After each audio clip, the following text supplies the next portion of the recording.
Welcome back. I've got the old snot rocket Xr8 Falcon down here this morning. Took off in the dark, gave me a little hot wire, got it down here.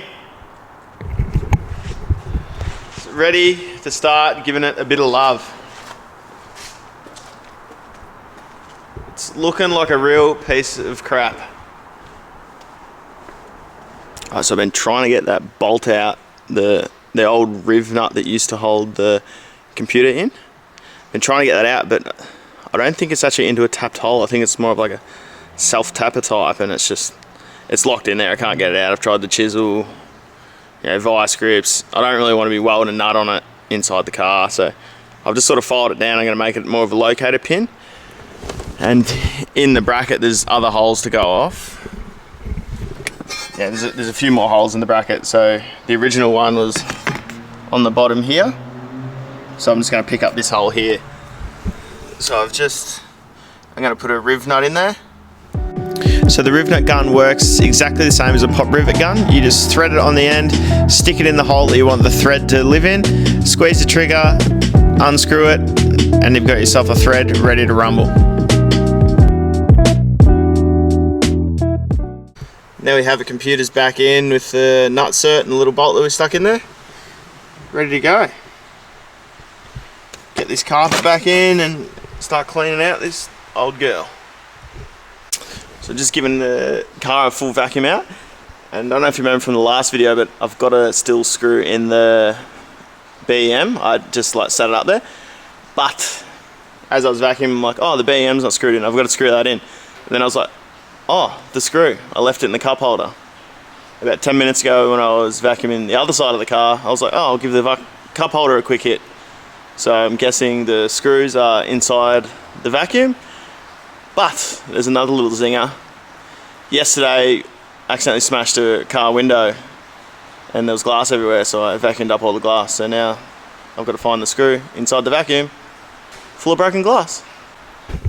So the BEM is in place there, so really all you got to do is just get this one bolt in here. So it's just at the bottom of the panel below the steering wheel. Line it up, it's got one screw and it clips in up the top. Easy as that. Get the screwdriver and tighten that up. Carpets are all looking pretty good. Get that. I'll finish doing the interior, then I'll put it on the hoist and then see if we can suss out this wiring issue. Have a look at that. Like, you can't tell me that does not look good for a car that's been sitting in a paddock for the last 4 or 5 years. Outside still looks horrendous, but the interior is good. The PCM's all up in the spot, the BEM's all up in, screwed in, so everything's sort of done in here. So I'm going to whack it on the hoist now.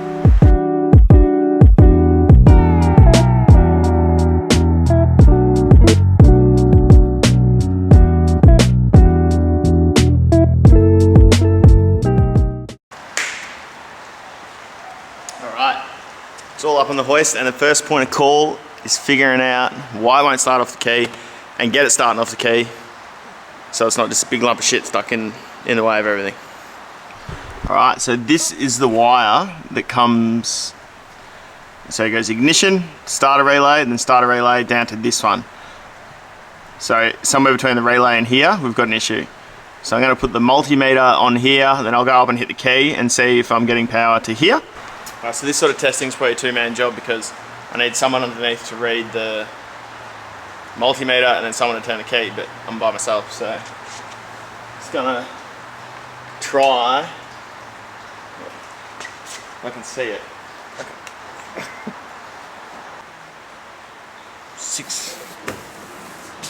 6 volts. Just getting 6 there. That wouldn't be enough to crank, I wouldn't imagine. Alright, so this solenoid here, not this one, but I'm going to pull this one out so I can get this one out. This is the starter solenoid. So, I'm just going to see how many volts I'm getting there, because then that's what does its magic and sends the power down there. So there's 12 there. 12 point whatever. Normally if you're trying to bridge like a solenoid, you want to bridge number 30 and number 87. So it's getting 12 to there.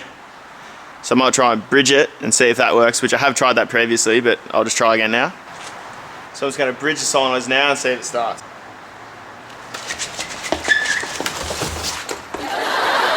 Alright, so I've got that bridge now, it's just sitting there, so I'm going to put it up and then check underneath.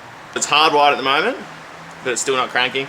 So I'm going to pull that wire off and see if that 12 volt is transferring from there to here. Just going to get the wire off and stick that there.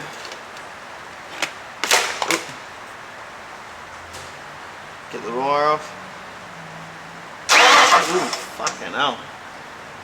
Alright, well that's promising. Whoop. I'm guessing, so if I twist it, or push it, it's turning. So I'm going to take that hard wire out. Alright, so I checked it underneath, cleaned the terminals. It was actually getting 12 down there now. So cleaned it up, put the plug on good. Should start off okay.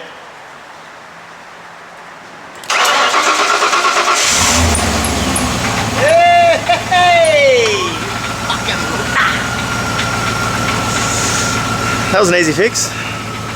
There you go, it started. So we worked our way back. Started at the starter, which is like, yeah, that's like, what do you call? Ground zero. So we started there, worked our way back to the next point of call, which is this solenoid.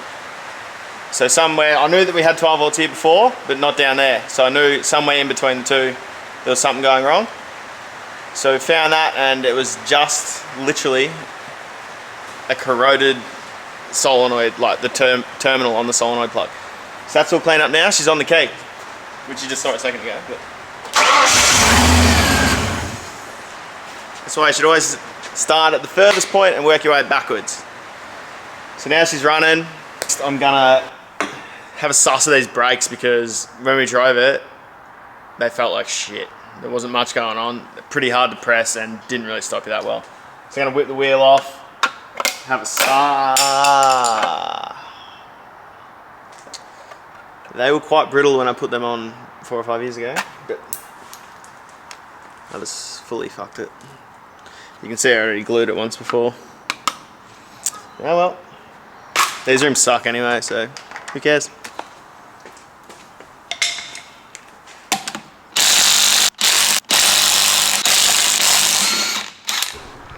Alright, so the plan was to pull these off and get these machined and refurbished. But later that night I was having a little flick through Facebook Marketplace, as you do, looking for a bargain. And I came across these bad boys. So we got these here. They are AU slotted rotors. They've actually already been machined, so they're ready to go. So he had them up for 70 bucks, and I was like, hey mate, how does 20 sound? And he was like, hey, how does fuck off sound? And I was like, how about 50? And he was like, how about come pick them up? So I got them for 50 bucks, which is pretty good, I reckon, because realistically, yeah, you're going to spend 20, 40, 30 bucks getting those machined up. These are high performance, you know, they're slotted. Race. Speed. And I don't have to fuck around and wait to get them done, so that's what we're going to do. I might actually give them a paint up, a bit of a refurb, get them looking brand new, and then we'll slap them on the slapper. You've got two 15mm bolts on the back of the caliper.